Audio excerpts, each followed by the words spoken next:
इसमें हम देखेंगे नेशनल इनकम, राष्ट्रीय आय क्या चीज होती है। नॉर्मली हमें दो चीज देखने को मिलती है, एक है नेशनल इनकम, दूसरी है जीडीपी, ग्रोस डोमेस्टिक प्रोडक्ट। इन दोनों में कहीं कंफ्यूजन होता है हमें कई बार, क्या ये दोनों सिमिलर है, इन दोनों में डिफरेंस है तो वो क्या है, या फिर दोनों में जो बेसिक डिफरेंस है वो क्या है। जहां तक हम नेशनल इनकम की बात करें तो नेशनल इनकम जो है ये प्यूपिल सेंट्रिक है, जीडीपी है टेरिटरी सेंट्रिक। अब ये क्या हो गया है इसको समझते हैं।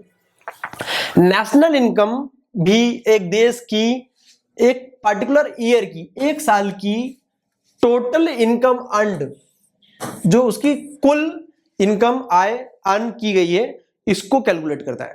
जीडीपी भी कुछ ऐसे ही है, बट इनका फोकस अलग अलग है। जीडीपी प्यूपिल सेंट्रिक है, इसका मतलब है कि किसी देश के सभी लोगों ने एक साल में जो नेट इनकम की है उसको हम नेशनल इनकम बोलते हैं।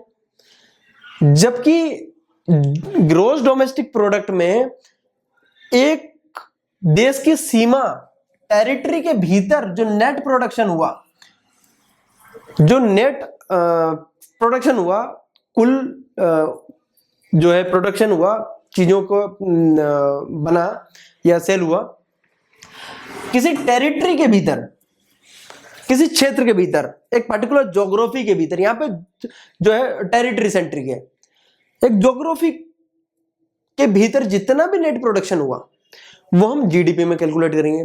जबकि किसी कंट्री के लोगों ने, यहां पे हम पीपल सेंट्रिक कर रहे हैं, लोग एक कंट्री के किसी फॉरेन नेशंस में भी रह सकते हैं, वहां पे उनने जो नेट जो प्रोडक्शन किया, जो इनकम अर्न की है, वो भी नेशनल इनकम में काउंट होगी।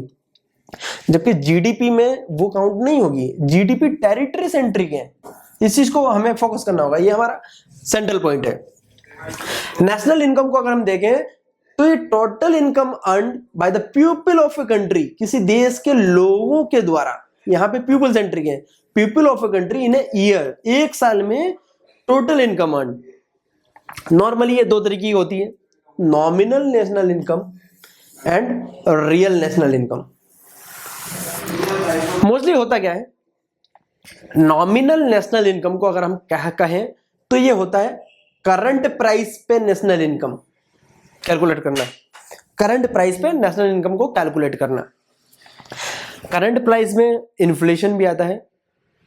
अगर हम इन्फ्लेशन, महंगाई को काउंट करें तो हम देखते हैं बहुत बार महंगाई बढ़ जाती है, जिससे कि हमारे प्रोडक्ट्स के प्राइसेस बढ़ जाते हैं, जिससे हमारा नेट जो नेशनल इनकम है वो हमें बढ़ा हुआ दिखता है कि देश में चीजें प्रोड्यूस ज्यादा की हुई है मार्केट प्राइस पे, तो हमें दिखता है कि महंगाई बढ़ी है, तो जिससे कि हमारा जो है नेशनल इनकम बढ़ गई है।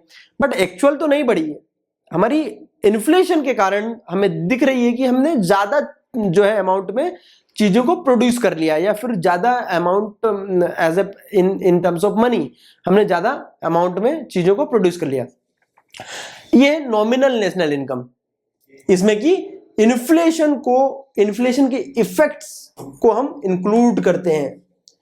यहां पे करंट मार्केट प्राइसेस के आधार पे कैलकुलेट होती है, एक साल का प्रोडक्शन को हम कैलकुलेट करते हैं। यहां पे हम प्राइस राइज को भी देखते हैं कि कितना अमाउंट, कितना प्राइस बढ़ा है उसका। जैसे प्राइस राइज होता है तो नेशनल इनकम भी राइज होती है, नॉमिनल इनकम भी राइज होती है। जबकि एक्चुअल प्रोडक्शन नहीं बढ़ा हो तब भी किसी चीज की कीमत बढ़ने से, इन्फ्लेशन बढ़ने से, महंगाई बढ़ने से जो प्रोडक्शन कॉस्ट है या फिर जो नेशनल इनकम है वो हमें बढ़ी हुई दिखती है। अगर हम करंट प्राइस पे देखें तो इन्फ्लेशन का इफेक्ट को इसमें एडिशन होता है, यहां पे हम इन्फ्लेशन को इंक्लूड करते हैं। अगर हम रियल नेशनल इनकम की बात करें, रियल नेशनल इनकम में हम कांस्टेंट प्राइस पे नेशनल इनकम को कैलकुलेट करते हैं। हम जनरली इसमें करते क्या है, हम इसमें एक बेस ईयर बनाते हैं। बेस ईयर, हम एक ईयर को बेस बना लेते हैं। जिस तरीके से पहले 2003-4 था, अब 2012 13 है बेस ईयर। अब इसमें किसी वस्तु का, किसी चीज का जो प्राइस था, एक्चुअल प्राइस, यहां से उस प्राइस से हम नेशनल इनकम को कैलकुलेट करेंगे। इससे होगा क्या, हमें एक्चुअल फिजिकल आउटपुट कितना बढ़ा हमारा, इसका हमें एक्चुअल फिजिकल आउटपुट के बढ़ने का, हम इकोनॉमी में एक्चुअल आउटपुट क्या बढ़ा, फिजिकल आउटपुट हमने कितना, हमने मैन्युफैक्चरिंग बढ़ाई है, इस चीज को हम इसमें देख सकते हैं। बट अगर हम देखें नॉमिनल में तो इन्फ्लेशन काउंट हो जाएगा। तो इन्फ्लेशन की काउंट होने से अगर हमारी नॉमिनल नेशनल इनकम बढ़ रही है तो हम कह सकते हैं कि ये तो इन्फ्लेशन का भी इसमें इंक्लूड हुआ है, इन्फ्लेशन काउंट हुआ है।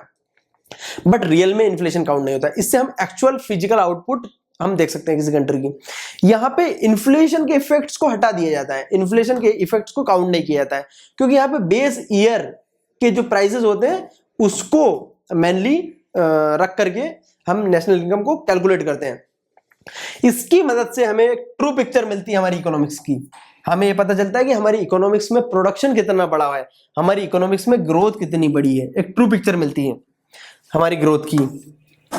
जबकि हमें बहुत बार नॉमिनल नेशनल इनकम में इन्फ्लेशन के बढ़ने से हमें लगता है कि हमारी नॉमिनल नेशनल इनकम बढ़ गई है, बट रियल नेशनल इनकम से हमें एक्चुअल फिजिकल आउटपुट जो हमारी इकोनॉमी का वो पता चलता है। इससे हमें true pictures of the economics देखने को मिलती है।